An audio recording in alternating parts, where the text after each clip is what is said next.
Ki malakav yetzavelach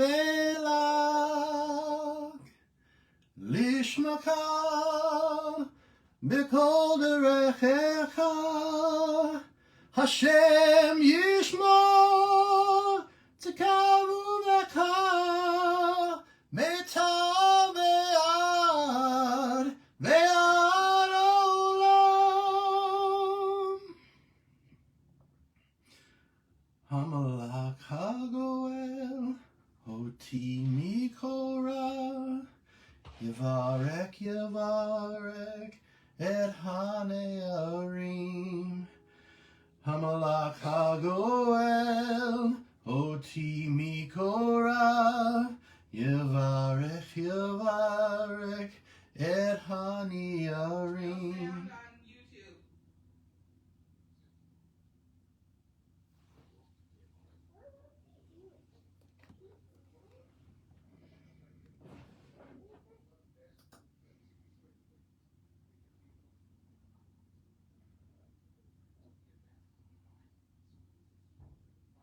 Pardon the interruption, but I'm being told there is no sound. No sound on the YouTube.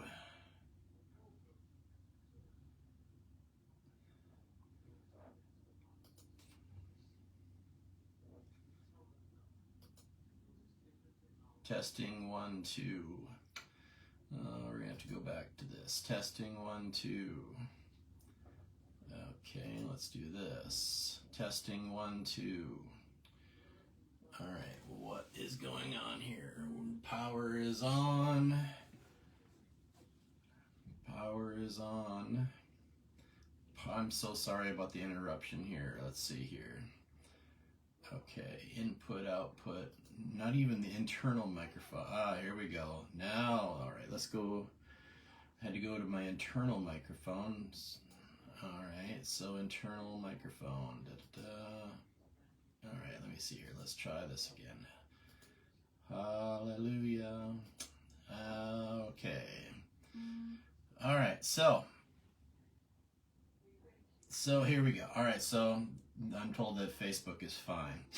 And so let's, we'll have to sing that song again on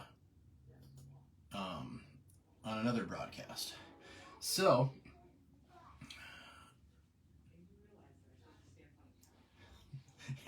everything is reversed in a camera, so I'm, all right. Somebody let me know if YouTube's working or not. I'm just, at least I'll have the Facebook. I can download it to the YouTube if need be. All right, so here we go. All right, so welcome to Hebrew Perspectives. So glad that you're here with me. I'm glad to be here with you.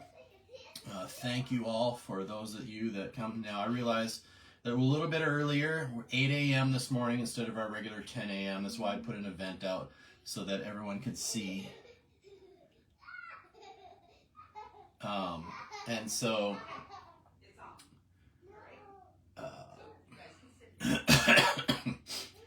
so here we go. So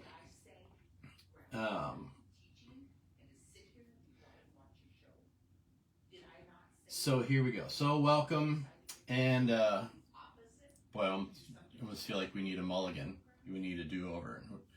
Hole number 9 wasn't very good. So, but all right. But here we go. I keep saying that. Our Torah portion this week is Vayeira, which in Hebrew means He appeared, and we're talking today about the hidden Messiah. What we do here, and we do this on a regular basis, is if you are following on YouTube. If you're following on YouTube, the description of what we do is in this video, in the comments, in the About section. If you're on Facebook and you follow along with us each day, we post the aliyah, and each week we post the weekly readings, the same readings that the Messiah and his disciples would have been reading. And so we want to follow the same pattern that they do. And I have found that over the years doing this, that the insights are endless if you're following the pattern. Follow the pattern and the glory will fall, as they say. So this is Torah study. And again, like I was saying, we're here early this morning because I'm going to shul later on, and at 10 o'clock is the normal time, and I didn't want to. Many people always wonder about a Torah study on the week that we're in shul. So I try to do something. Sometimes I can do it before, sometimes I can do it after. This week I'm doing it before.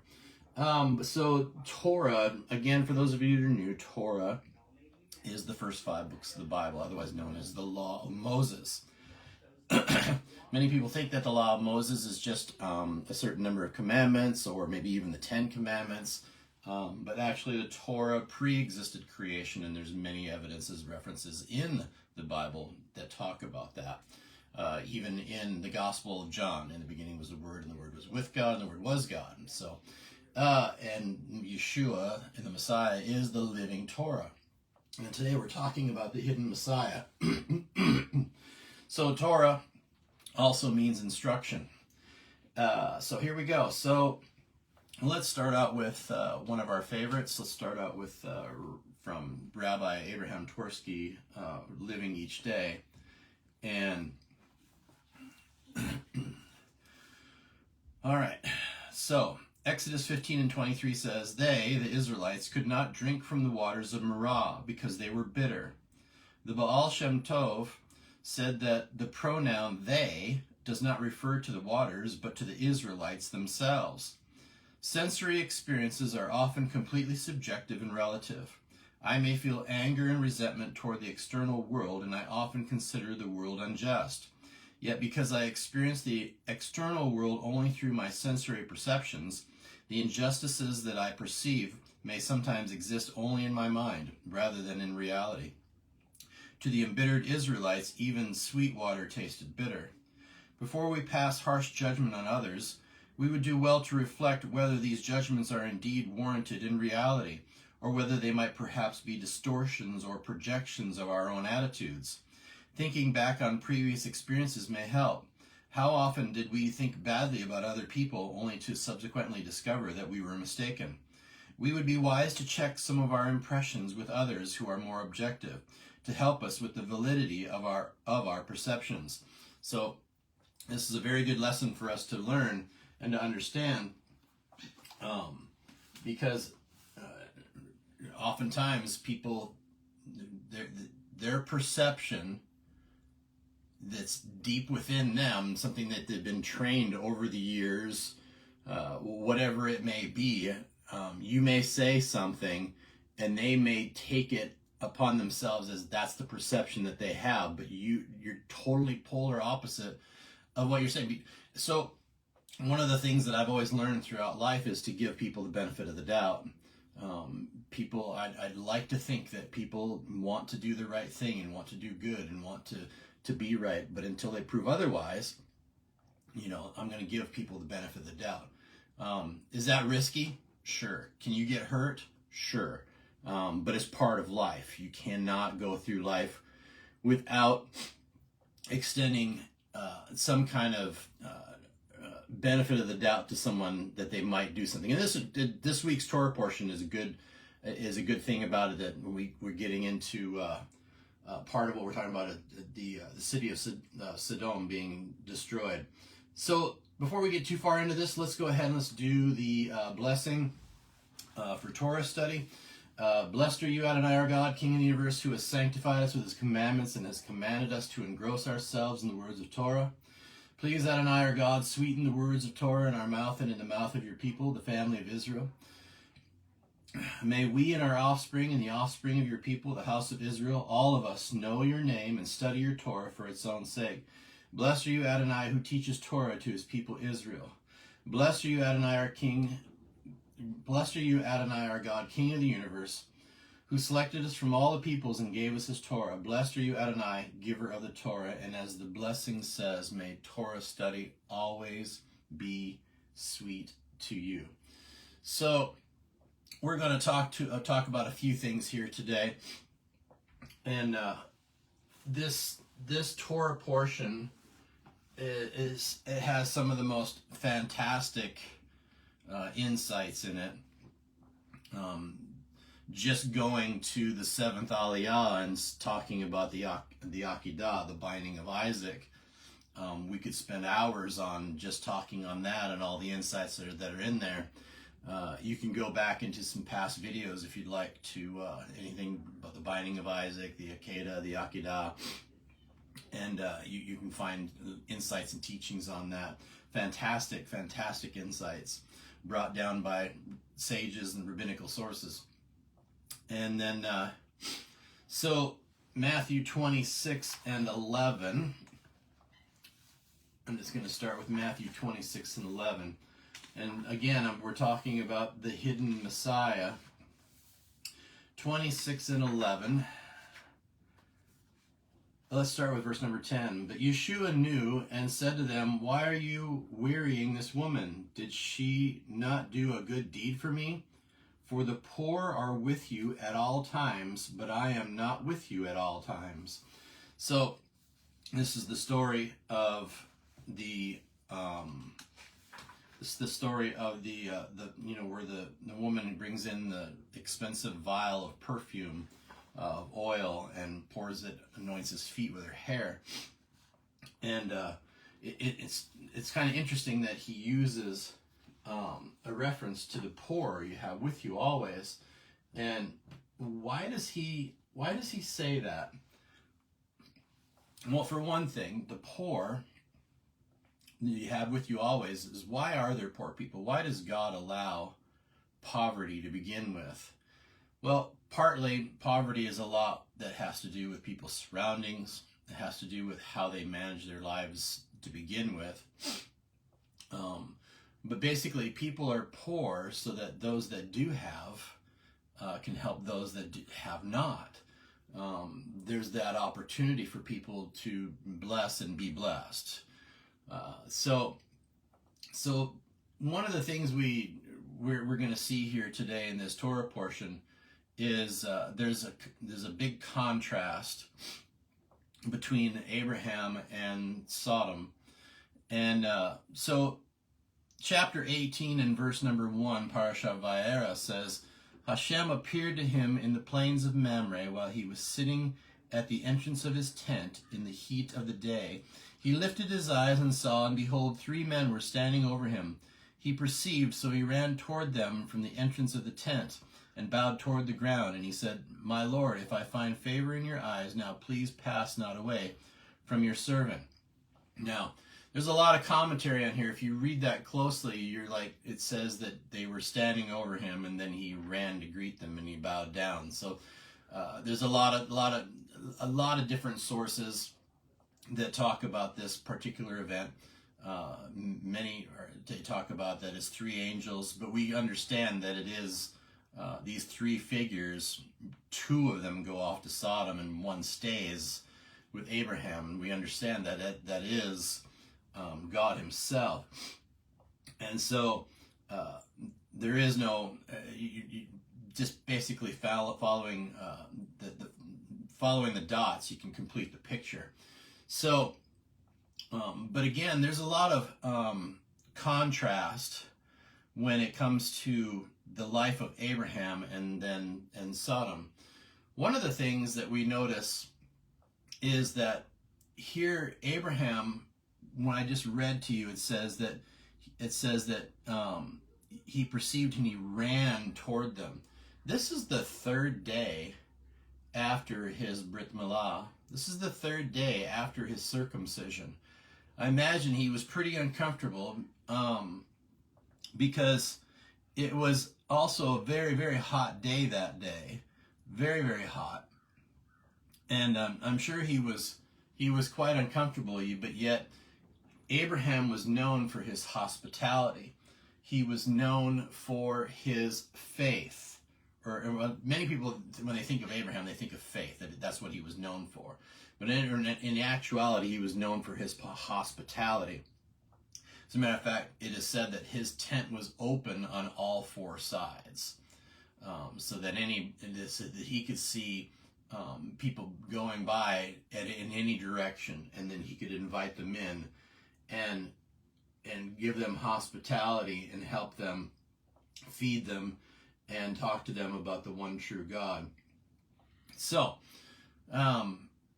you know, I was one of those people that I was raised on television. No, I wasn't a television star. I mean, I was raised watching television. In other words, my brother and I, we were home alone a lot. And oftentimes we were stuck inside for daytime TV. We would watch game shows for a while, and then when those stopped and the soap operas come on, the only option left was PBS, watching the guy with the big poofy hair do painting. So then at that point, it was like we would pull out the tape recorder and we would just sit there and record clips of commercials and shows and things like that, and we would just kind of do kind of weird mixtape of different conversations happening, just kind of mixing them together and just doing goofy stuff, you know. But on those old televisions, when I was growing up, there was all kinds of knobs on there, you know, the on and the off. There was a dial that changed the channels. There was a way that you could go to a UHF or a VHF or whatever it was called, where you could find other channels. Like in the middle of the night on a Saturday night, we lived in northern Minnesota, and we could pick up something coming out of Minneapolis. It would be all fuzzy, but we could kind of hear it, and we could kind of watch it. But that was never, it was just one of those things. But there was also other things, you know, the brightness buttons. But there was a button on there that was called the contrast button, and that contrast button. That contrast knob on an old TV, it adjusts the brightness, and it adjusts the brightness of the bright parts of an image, and it can transform a hazy picture into a sharp black and white or vivid colors. When we think of contrast, we think of one extreme to another. So as we were reading here about God appeared to Abraham. That is Vayeira. That is, or he appeared. That's what those words are. So again, if you were to ask someone today what Abraham was best known for, you would probably get the answer faith. You know, because of the faith of Abraham, and we touched on this in the last portion. The reason why his faith was accounted for righteousness is because he believed in what God said. And what did God say? God said that he was going to give him a son. So he believed him for that. Now, that had nothing to do with salvation. We talked about this last week. You can go back and watch last week's if you'd like. And then, as a matter of fact, we know this for sure, because then if you go to Genesis 26 and 5, 26 and 5 is one of those verses that you need to know for whenever you're talking to somebody that's faith only. Faith only. It's a good verse because it basically says the promise reiterated to Isaac because his father Abraham obeyed God's commandments, and that's important. So. But as we were saying, Abraham was actually known for his hospitality. He was always looking for someone to share the truth of the one true God. He was always, it says right here in the Torah, he was looking for travelers to host. He was sitting in the heat of the day, and he was looking for travelers to host, and the verse, again, is the third day after his circumcision. So when the angels appeared to Abraham and he was running all over the place to take care of his guests, he runs to Sarah, hey, make some matzah. It's interesting is that, I don't know if you noticed when you were reading this Torah portion this week, that it actually talks about Pesach. Actually talks about Passover. It's like, well, wait a minute, how can that be? We're only in Abraham. Passover doesn't come until the book of Exodus. Again, the Torah pre-exists creation. So you can see that there are examples and allusions to these things happening. So the very day of this happening. So it's very, very interesting. Very, very interesting. So So he's running all over taking care of his guests. So God came to visit him, and this is where we get the commandment where we are to go and visit the sick. You know, we take care of the widow, the orphan, the convert.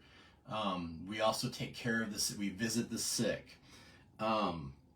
Just visiting the sick, just going and popping your head in the door of someone that's sick, brings 1/60th of their healing. The sages tell us.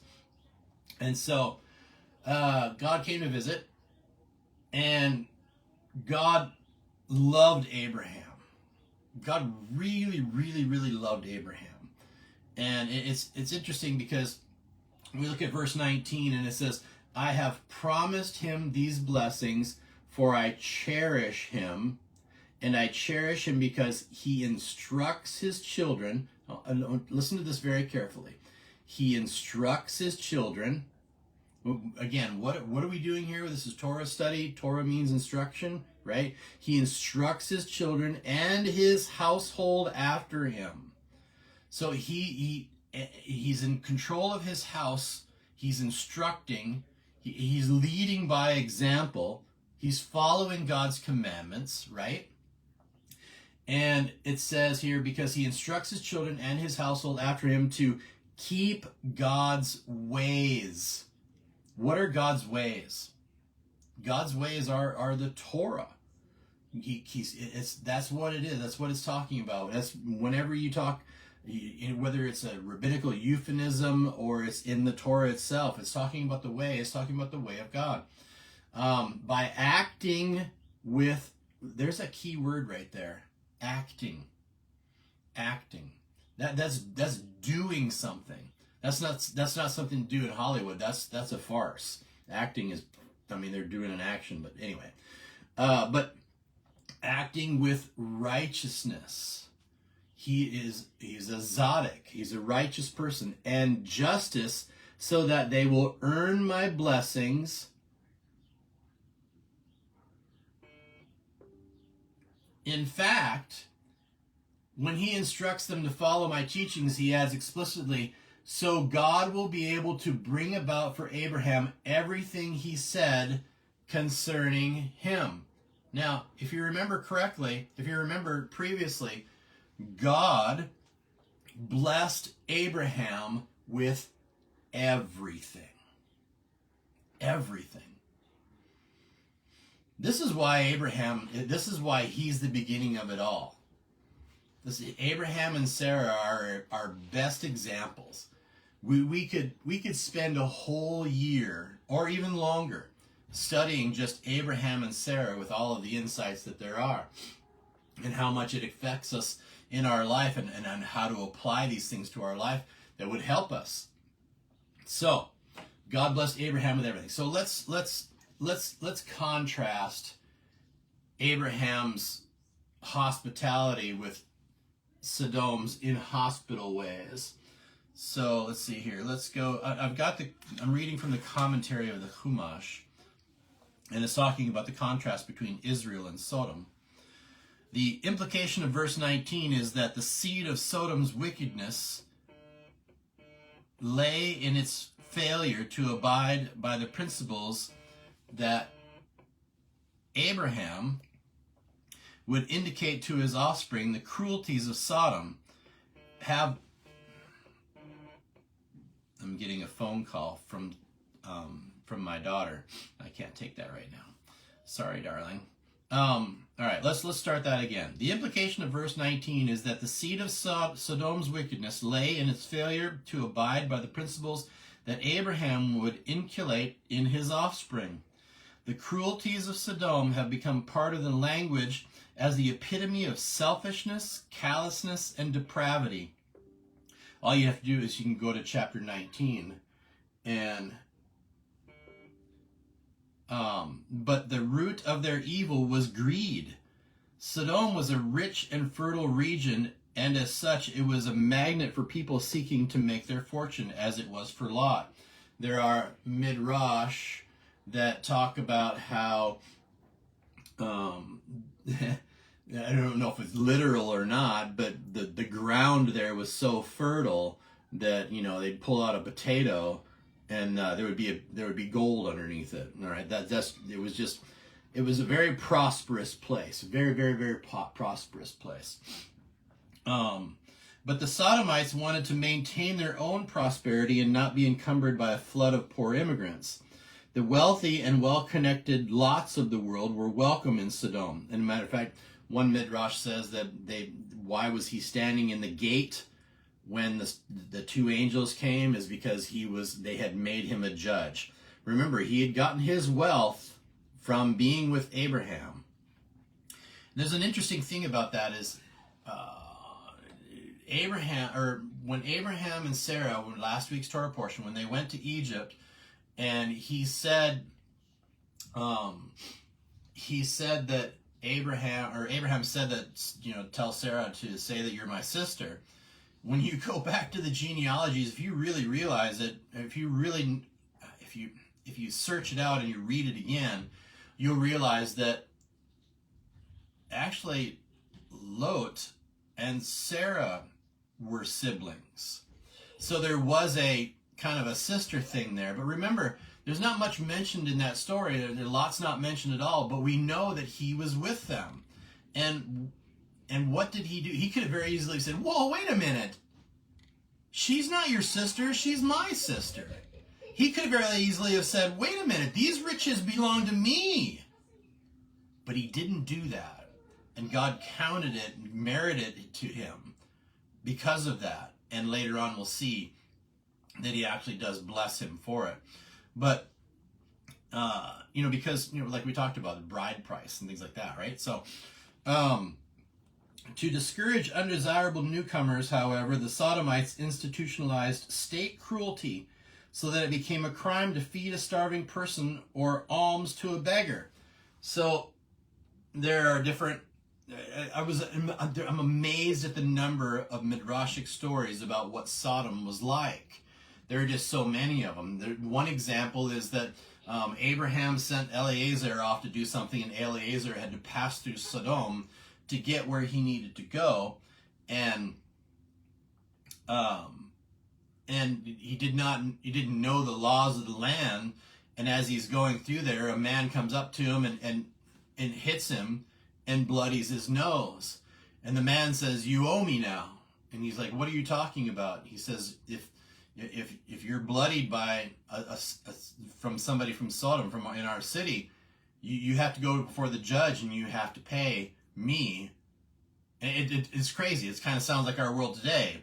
You know, people breaking into somebody's homes and getting hurt and then turning around and suing them, right? That's the kind of stuff that was happening. And it's becoming prevalent. So the story goes on to basically say that the man brings Eliezer before the judge, and the judge says, "Yes, this is the law," and he commands him to pay him. And Eliezer, he says, "This is the law?" And he says, "Yes, it's the law." So Eliezer goes up to the judge, punches the judge in the nose, and the judge bleeds. And he says, "Now you owe me. Take what you owe me and pay him." And he left. So, you know, funny story, but that's the way it was. And then all you have to do is look through some of what goes on, especially here in America, and it happens around the world too, of some of the crazy things that happen like this. But they didn't want beggars to be coming into town. There's a story of a gal that basically she got caught. She was feeding someone.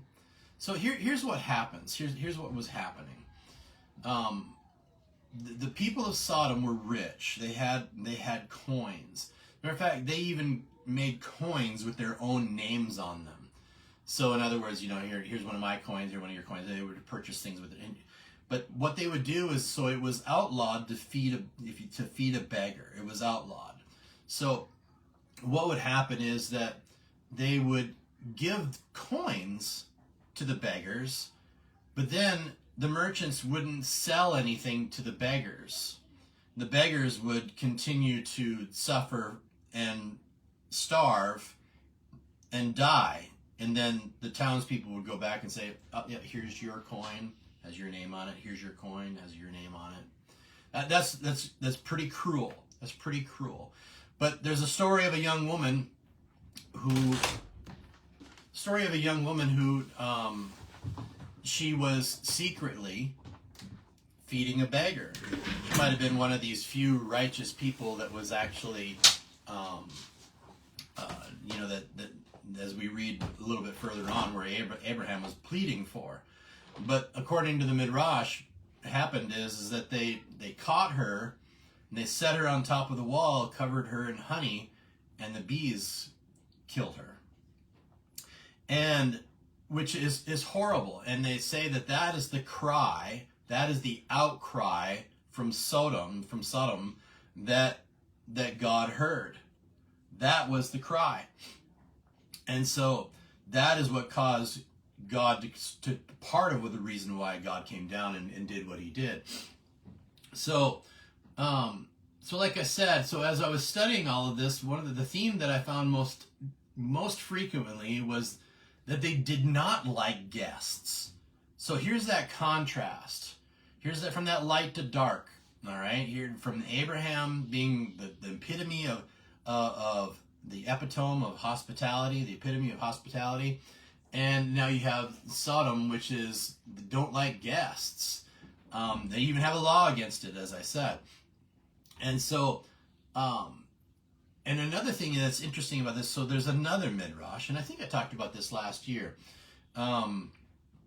What happened was apparently when the angels came in, that Lot's wife went around, and some say that she probably had done it purposely because she didn't agree with Lot bringing them in, and so she went to a neighbor and asked for salt and said, "Yeah, we're short on salt and we need guests." And salt was a hot commodity back then, and this was how the townspeople found out that there was someone in Lot's home. There were guests in town, and this is why many believe that she was turned into a pillar of salt when she looked back. So, to discourage undesirable newcomers, however, the Sodomites institutionalized state cruelty so that it became a crime to feed a starving person or offer alms to a beggar. Even the sexual perversion for which Sodom is notorious was employed to keep visitors away. According to one opinion of the sages, this cruelty stemmed from an attitude of "what is mine and what is yours," from Perkavot 5:10. Or, in the popular idiom, neither a lender nor a borrower be. Such selfishness descends to cruelty and perversion, and a metropolis that elevates such behavior to a legitimate way of life forfeits its right to exist.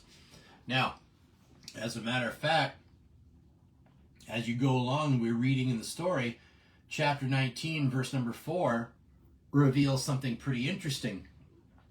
And it says, "They had not yet gone to bed when the townspeople, the wicked men of Sodom, surrounded the house, young and old, all the people from every quarter." What stands out there? All right, now if you heard the emphasis in my voice, I really said young and old.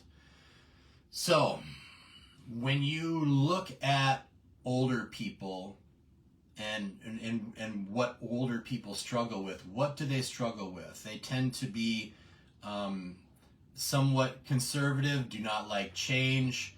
They tend to be somewhat cruel. They seem like they may be cruel. Now, I'm not blanketing everybody, okay? I'm just pointing out that basically here what was happening is that the old people they're the cruel ones, and the young people were more of the live and let live, or as I was born right around the hippie era. Love, but yet selfishly. So you know what I'm saying. So do-gooders, so to speak, but for different reasons.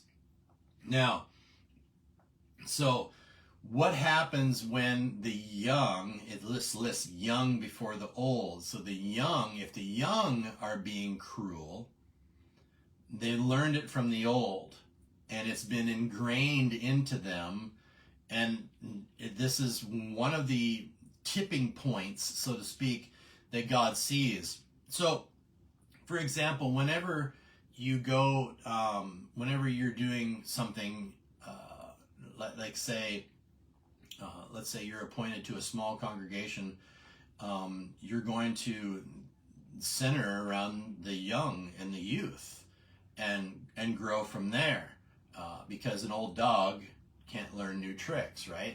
That's not always the case, but we know the euphemism. We know that it is harder for elderly. So with the older people, basically it comes down to the only thing that they really have left to contribute is their money, so to speak. But anyway, that's just.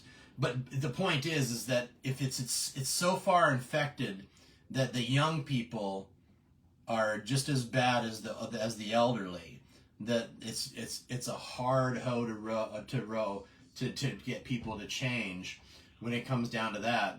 So the sages note that the young before the old. So Sodom was so far gone that the youth were beyond saving. So look at our world today. Look at our world today. Who do they go after? Who is the enemy going after on a regular basis?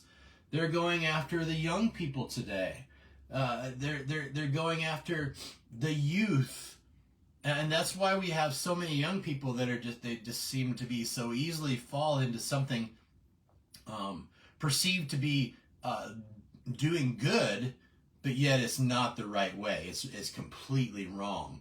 This is what causes people to stand in a group and come against Israel, and support a terrorist. I mean, it's just crazy, just plain crazy. Hey, what about, there's babies being killed in prison and people being abducted. Well, it doesn't matter to them. That's pretty bad. There again, the young and the old. Nobody is beyond saving, of course, but it had to have been pretty bad for God to say, we're destroying the place. All right. So Abraham's prayer to God to save the righteous of Sodom. Now, at this point when he's praying, these two angels, they're already there. So there's kind of this two stories going on here, right? And so we have Abraham, who is actually interceding. He's interceding in verses 22 through 33. Again, the angels already arrived in Sodom to carry out the destruction, but Abraham prayed for its survival in line. I'm reading from the commentary of the Chumash. For its survival in the line with the teaching of the sages in Berachot 10a. That if a sharp sword is upon one's neck, he should not desist from prayer. Abraham's prayer was twofold. He argued with the attribute of justice must be tempered by mercy, so that there were 10 truly righteous people in any 5 condemned cities, of the 5 condemned cities, that the entire city should be spared, barring that he asked that at the very least the righteous people themselves should be saved.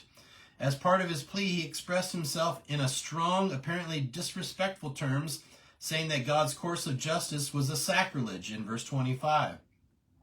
For Gur Aye explains, Abraham feared that present and future generations would lose faith in the fairness of God's justice if they were to feel that God had inflicted equal suffering on the righteous and the wicked.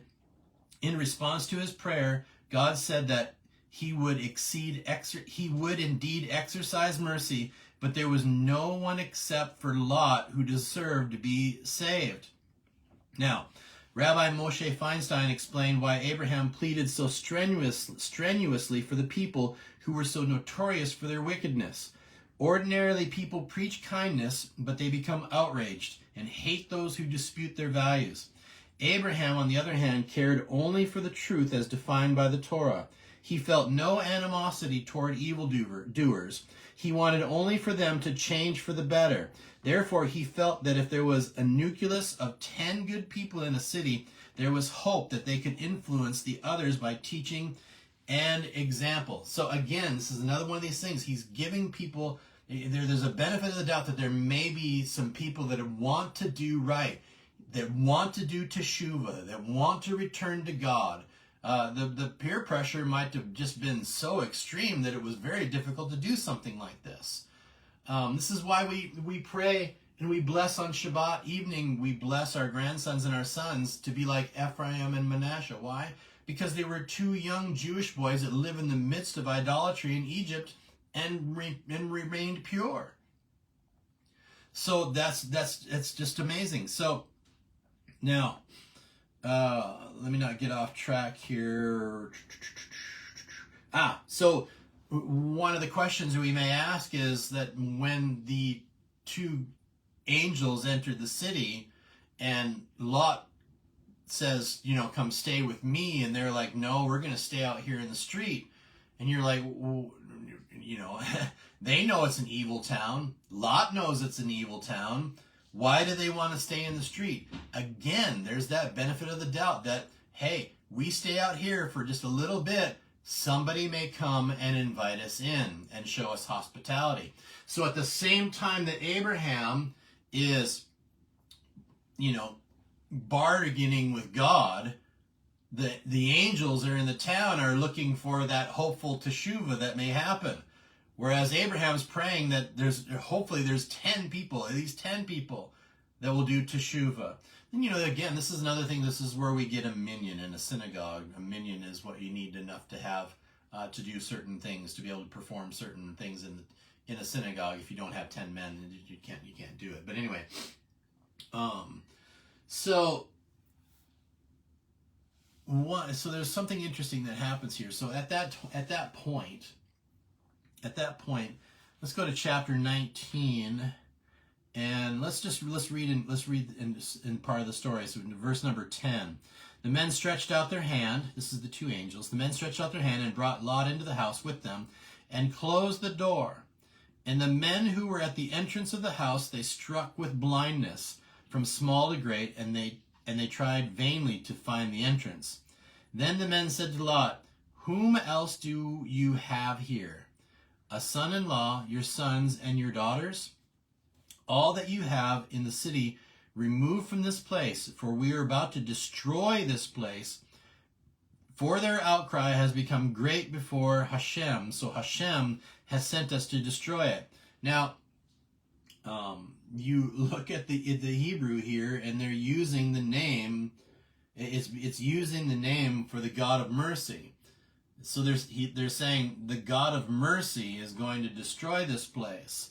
So Lot, he went out and he spoke to his sons-in-law and the betrothed of his daughters, and he said, get up and leave this place, for the God of mercy is about to destroy the city. And what does it say? It says, but he seemed like a jester in the eyes of his son-in-law. So he's like, you've got to get out of here. The God of mercy is going to destroy this place. Wow. Again, there's that contrast. Now we're talking into this, we're starting to get into these crazy paradox. And so what's happening here? It's kind of like, the guy in Times Square with the sandwich board, and he doesn't have any clothes on, and, the world is going to end sign, and it's just, guy's crazy, the world's going to die, and that's how they saw him. It was like, the God of mercy is going to destroy this place. Now, so let's fast forward here. So they're making their retreat, and Lot's wife looks back, and there's many lessons on this as to we really shouldn't look back. We were given a chance to get out of there. Lot failed the test of prosperity. Oh, if he would only test us a little bit more, right? He lost everything. They had to get up and get out. Everything that he had was gone. Now, I don't know if you've ever experienced that kind of loss, but I imagine it doesn't feel good. It doesn't feel good. Because remember, after all, it was the merit of Abraham that got him that wealth in the first place. So this is one of the most bizarre stories that we have that's in the Bible. So Lot was told not to look back, right? He's given a new start, and he's given an opportunity to repent and to not look back. And we can tend to look at that in our lives too. We get that opportunity. We do teshuvah. We're on our way back to God, and there are things that we regret that we did in life, but it doesn't help us to look back. Maybe there was an investment that you could have made and you didn't because you didn't feel like it was right at the time. I need to listen to my wife's intuition. She keeps telling me I need to invest in Israeli oil. But I probably need to do it. But I'm hoping that doesn't happen, or I'd regret that I didn't do it. You know what I'm saying? But anyway, but Lot and his daughters, they flee to a cave in the mountains. There's another interesting thing here is that on their way fleeing, Lot all of a sudden he appeals to the angels that are dragging him out of there, and he said, hey, let us go over here. Now he's doing this. He's in the next couple of verses. You see that he's praying to God now, and he wants to go over to another spot. And he feels like that if he goes over somewhere else that he's going to die. But he's doing this heartfelt prayer, begging God, and God answers that prayer. And then you look back at it and you're like, wait a minute. God didn't seem to answer the prayer of Abraham as he was doing the 50, 45, 30, 20, 10, And so it's like, what's going on here? But for some reason, Lot's heartfelt prayer allowed them to steer and go in the direction that he wanted to go. He didn't seem to want to go back toward Abraham. Abraham went back to his place. What does that mean when it says that Abraham went back to his place? Well, God has a place, hamachom. We've learned about this before. That is the name of God, hamachom, the place, the holy place. That's why when you go to Jerusalem, it's so different. It's just so holy. It's a place where God has designated, the place that I designate, he says. And so you have a lot going on with all of that. And so that place, I think I got distracted. But let's get back to the story. Again, so this is just a bizarre story. So they go to this cave, and the daughters, they're thinking that the world is going to end, and they give their father wine, and this is where we get Moab and Ammon. Now, Moab, not very discreet with naming the child. It basically means from my father, and she ends up losing merit because of that. And the younger daughter was a little more discreet about it, naming him Ammon. And so what's important about these figures? Well, these are two figures that basically Ammon is told by, they're told the people of Israel, do not quarrel with these people. And they're also told they cannot be a part of the congregation of Israel later on. But then, as we find out through the Talmud, that and we've taught this many times. This is why the Talmud is valid. This is the main point of why the Talmud is valid, because it says that a Moabite man may not be able to enter the congregation, but this does not mean a Moabite woman cannot. So that gives us Ruth. Ruth converts, marries Boaz. Where was Boaz from? What line was that from? It's the line of Judah for the Messiah has to come from somewhere, doesn't it? So you have this Moabitess coming with someone from the line of Judah, Boaz. But where did Boaz come from? Boaz came from another crazy, bizarre story of Judah and Tamar. Judah and his daughter-in-law Tamar. She pretended to be the prostitute. So that's where Boaz came from. And these are just crazy stories. It's like this is just it's crazy. So so you have Boaz and Ruth in the line of the Messiah, and we get King David. Then you have the craziness of King David and Bathsheba. And so how is it that these things are coming about and being brought about?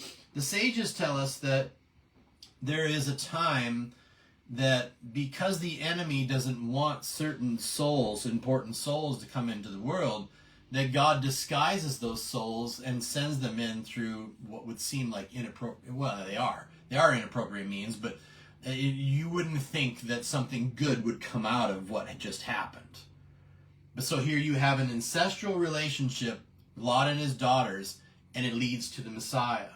Here you have Judah and Tamar, another ancestral forbidden relationship that leads to Boaz. Those two come together and create the line of Messiah. So you can see that. So what does this point us to? What does this help us? So where did the wine come from? Where did the wine come from? If they left Sodom, did they stop at a liquor store on their way out of town? No, they were fleeing for their lives. They didn't have anything with them but what was on their backs. And so, according to some, that Sodom, again, was another one of those areas that was so, because it was so rich and fertile, that there were, you feel like it's Prohibition days. They had wine hidden in caves. But that's actually where they stored the caves. They stored the wine in the caves. And so when they came to a cave, there was wine in it. Or they say also, the sages also say that it was miraculously somewhere available for them. But in either case, it was something that they were meant to have. Remember, God controls everything.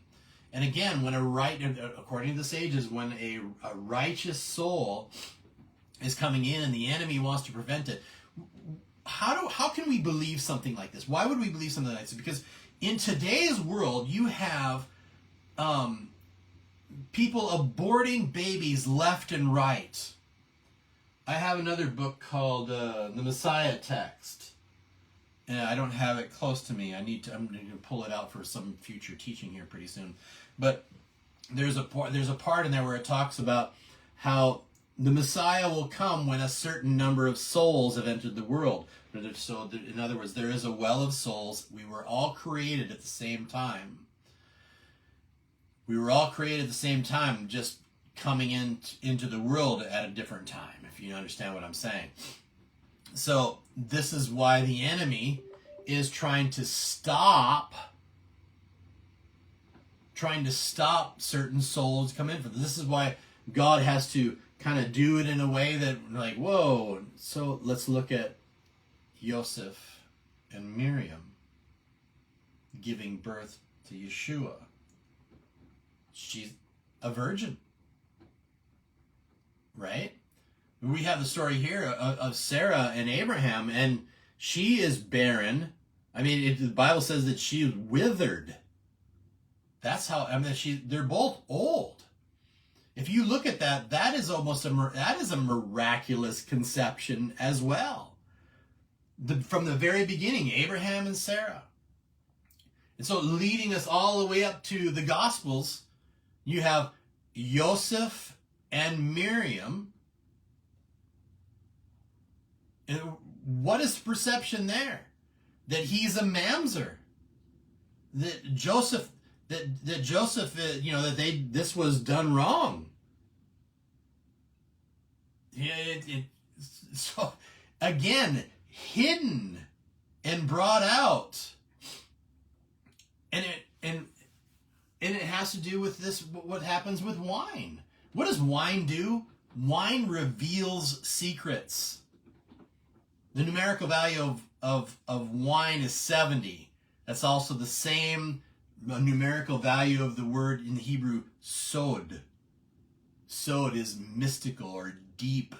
It's a deeper understanding. So when we study the Torah, there are the pashat level, the remez. There's the hinting at things. There's the surface level, hinting. There's that deep level, that sod level. That's what's going on here, is the Messiah being hidden. so the enemy can't easily go against it. It's just amazing to me. It's just an amazing paradox. Amazing paradox that happens. Wine brings out secrets. It does. Wine causes the heart to reveal its secrets. God takes things that are or appear shameful and reveal the hidden plan.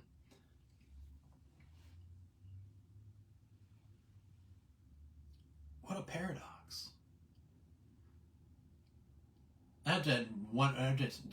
Here's one final question, and I hope, like with YouTube and some other places, if you'll answer this question in the comments afterwards. Do it afterwards, or kind of keep the if you like what you've been hearing, you like and share. Just subscribe on YouTube. Share these videos, help them get around. And part of the reason one of the things you can help is hit the like button, and then also share, and you can also comment. Those are all helpful things to do to help us grow, to get the word out, to get everybody on the same page. Learning Torah, returning to God. That's what we're all about. That's what we're doing here. This question I have for you then now as I finish is, what was the Messiah's first miracle? What was the Messiah's first miracle? May God bless you and guard you. May God shine his countenance upon you and be gracious to you. May God turn his countenance toward you and grant you shalom. Ki malakav yetzavela lishmaka b'kol derechecha Hashem yishma tzikavu lecha meita be'ad olam hamalach hagoel oti mikora Yevarech et hanearim v'charivahem shemi v'shem avotai Avraham v'Yitzhak Hamalach hagoel oti mikora Yevarech et hanearim v'charevahem shemi v'shem avotai Avraham v'Yitzhak ki malachav yetzavelak lishmaka